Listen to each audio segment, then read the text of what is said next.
या ठिकाणी असं खंद खोदलेले आहे, दुसरे जोड टाके या ठिकाणी आहेत.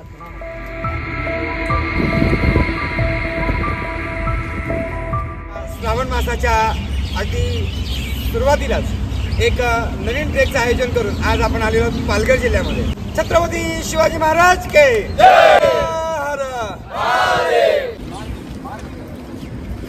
जय शिवराय.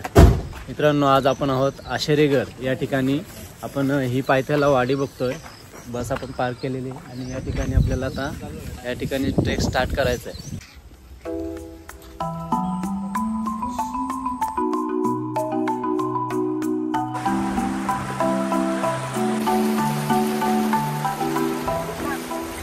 अशा प्रकारे आता आपण एक ओळ आहे ना हा क्रॉस केला आहे.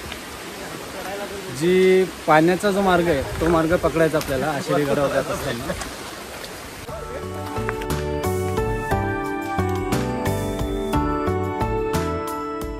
गडावर जायला आहे ना मस्त दगडी धोंड्याची छान अशी पायवाट आहे. शिलाहार राजा भोज याने 800 वर्षापूर्वी या गडाची निर्मिती केली आणि मराठा साम्राज्यामध्ये या किल्ल्याचा अतिशय महत्त्वाचा असा वाटा.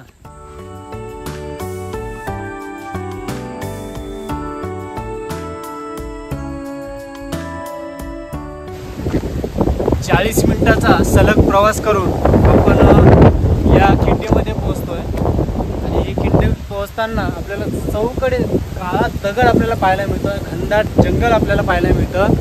अशा प्रकारे आपण या खिंडीत पोहोचले. आता इथून कोणते रूट आहेत किल्ल्याकडे जायचे ते मी तुम्हाला आता लगेच सांगतो.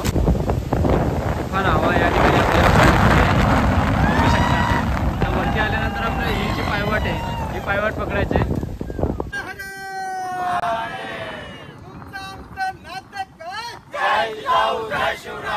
आशेरीगड हा पालघर जिल्ह्यातील सर्वात मोठा असा हा किल्ला. हा आशेरीगडाचा इतिहास आपण पाहिला तर सुमारे 800 वर्षापूर्वी शिलाहाराजाचे वंशज राजा भोज यांनी हा किल्ला बांधल्याचा आपल्याला पुरातत्व खात्याकडून आपल्याला पुरावा मिळतोय. माहीमचा जो राजा बिंब होता ते माहीम म्हणजे पालघर तालुक्याचा ठिकाण, त्या राजा बिंबाने हा जो किल्ला आहे हा सुलतानाकडून जिंकला. त्याच्यानंतर 1556 मध्ये पोर्तुगीजांनी ज्यावेळी वसईमध्ये आपलं बस्तान बसवलं त्यावेळी किल्ल्याचं महत्त्व त्यांनी ओळखलं. या परिसरामध्ये सागवान लाकडाची जास्त झाडं होती आणि जहाज बांधणीचा जो उद्योग होता हा पोर्तुगीजांचा होता. त्याच्यासाठी महत्त्वाचं ठाणं आणि उत्तर कोकणाचा रक्षण करणारा असा हा किल्ला हा पोर्तुगीजांनी हा राजा बिंब यांच्याकडून जिंकून घेतला. आणि ज्यावेळी चिमाजी अप्पांनी या ठिकाणी वसई घेतली त्यावेळी हा किल्ला जो आहे आशेरीगड हा जिंकून घेतला. त्याच्याही अगोदर हा जो किल्ला होता 1683 मध्ये शंभू राजाने पोर्तुगीजांकडून त्यावेळी तारापूर हल्ला केला. तारापूर हे पोर्तुगीजांचं मोठं ठाणं होतं. ते ठाणं बेचिरात केलं आणि हा 1683 मध्ये आशेरीगड हा स्वराज्यामध्ये आणला.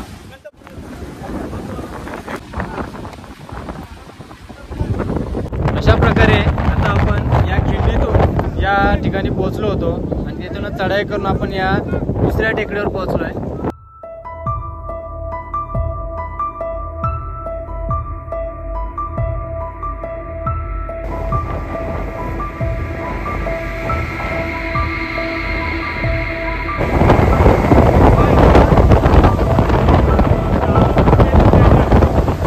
या ठिकाणी एक गुहा आहे.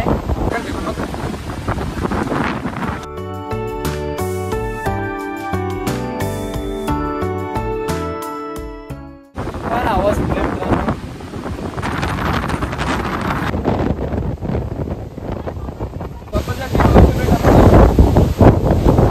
या ठिकाणी हवेचा वेग खूप आहे आणि कधी काढावं लागतं तर कधी घालावं लागतं. अशी अवस्था तुफान हवा आहे. आणि या ठिकाणी एक छोटी झालेली तिकडचा भाग आपण सेफरित्या पार करू शकतो. इथे आल्यावर आपल्याला एक जिना लागेल.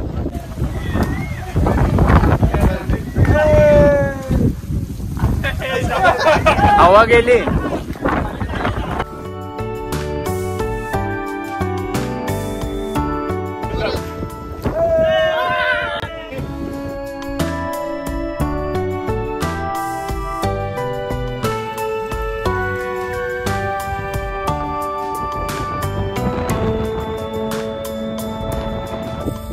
सो चला आता आपण या पायऱ्या चढू आणि गडावर टॉप माथ्यावर जाऊया आणि गडाचा जो परिसर आहे तो आपण या ठिकाणी एक्सप्लोर करायचं आपल्याला.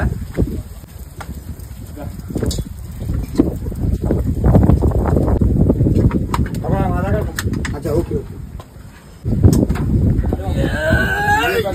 एक पायरी गायब आहे ती. दोन पायऱ्या गायब आहेत. त्या अशोक पॉइंटवर दोन पायऱ्या गायब नाही. त्या अशोक सरांनी इकडे दोन पायऱ्या गायब आहेत.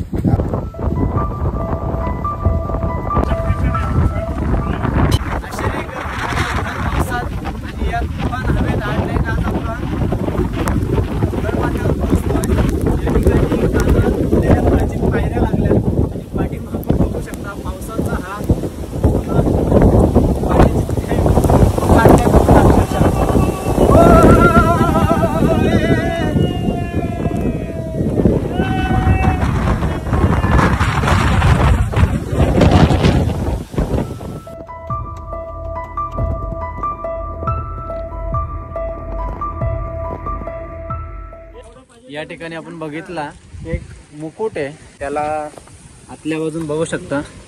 हा पूर्ण असा डोक्याचा भाग खाचा बनवण्यात आलेला आहे आणि खाली काहीतरी शिल्प आहे. हे आपल्याला अगदी या पायऱ्यांच्या वरती आलो ना की उजव्या बाजूलाच आपल्याला म्हणजे चढता वेळेस डाव्या बाजूलाच आपल्याला दिसत आहे. तिथून आपल्याला वरती या बाजूला पुन्हा एक पाण्याचा टाका आहे आणि या बाजूने गडावर चढण्यासाठी पायऱ्या आहेत.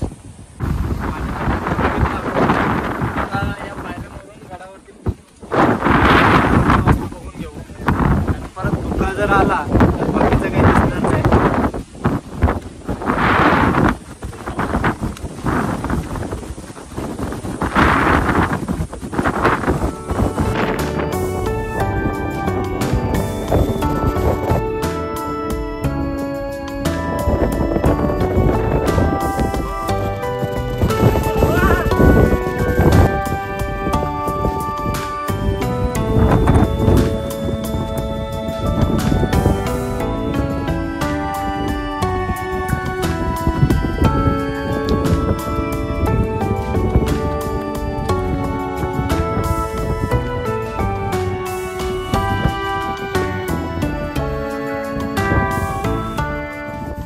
हा आहे गडाचा महादरवाजा. या महादरवाजातून आपण प्रवेश केला.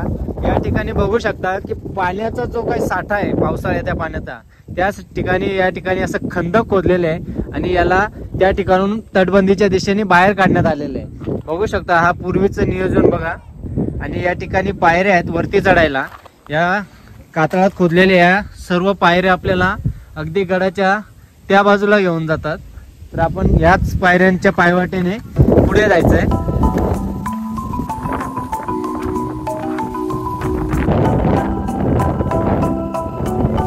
त्या एक झाड आहे आणि याच्या बाजूला मोठा पाण्याचा टाका आहे.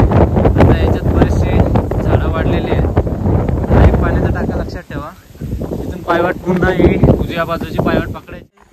थोडं पुढे आल्यानंतर पाण्याचा टाका आपल्याला पाहायला मिळतात.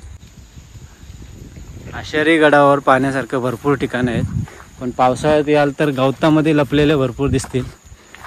लोकेशन घ्या आणि बरोबर त्या ठिकाणी पोहोचा. पाण्याचं टाकं बघण्यासाठी आपण त्या ठिकाणून पूर्ण पायवाट पकडून या ठिकाणी आलेलो आहे. खूप स्लिपरी झालेलं आहे. बघू शकता या दगडांच्यावर आलेली नीळ याच्याने आहे ना पाय घसरून पडण्याची दाट शक्यता असते. त्यामुळे सावधरित्या आपण या ठिकाणी हे टाकं बघण्यासाठी पहिला या ठिकाणी एक टाका आहे तो बघू.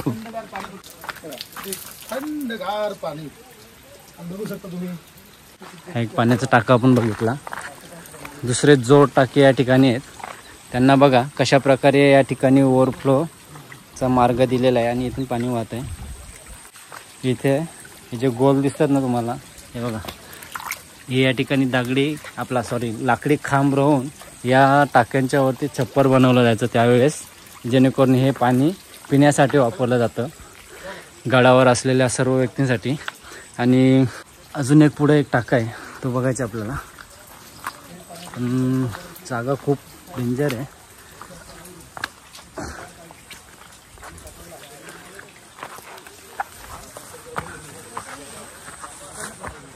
हा बघा, इथे एक पाण्याचा टाका आहे.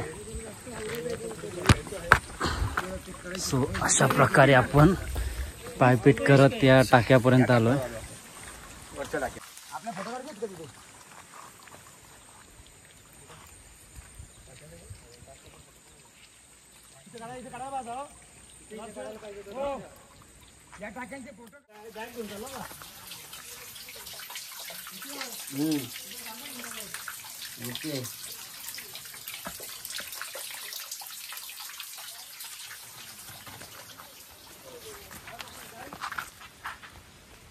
फलक लावलेले आहेत.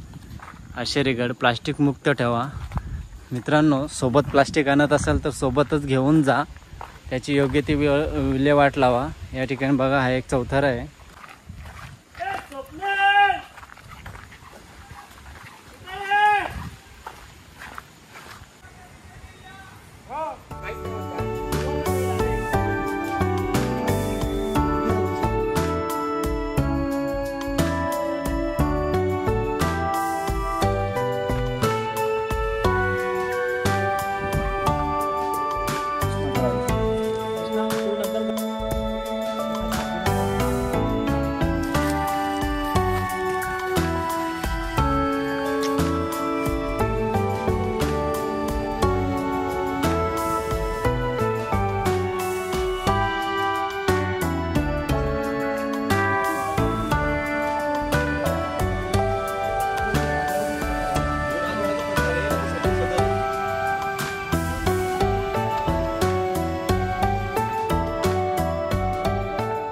समोर आपल्याला हा तलाव दिसतोय.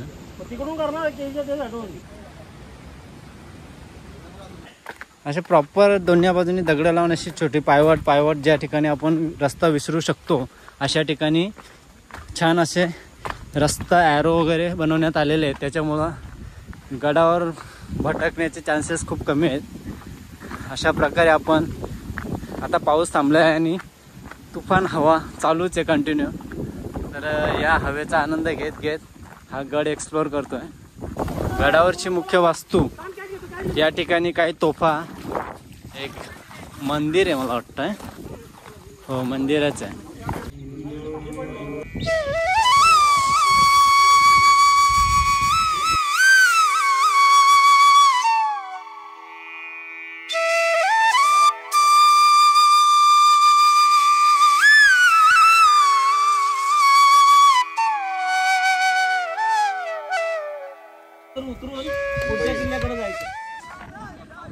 आता आपण या प्लॅटोवर आलोय.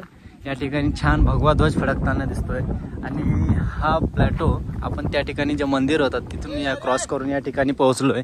आणि याच्या उजव्या बाजूला हा मनोरवाडा पालघर रोड आपण हायवे आपण या ठिकाणी पाहतोय.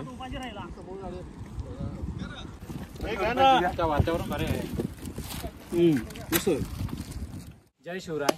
तर मित्रांनो, अशा प्रकारे आपला आशेरीगड संपूर्ण एक्सप्लोअर करून झालेला आहे. या पावसात आणि घनदाट वाढलेल्या या गवतामध्ये आपण हा ट्रेक सुंदररित्या एक्सप्लोअर केलेला आहे. आपल्या व्हिडिओ आपल्याला कशा वाटतात कमेंटद्वारे नक्की कळवत जा. चला, पुन्हा भेटूया नवीन ट्रेकला अशाच ॲडव्हेंचर भरल्या वातावरणात. तोपर्यंत जय शिवराय.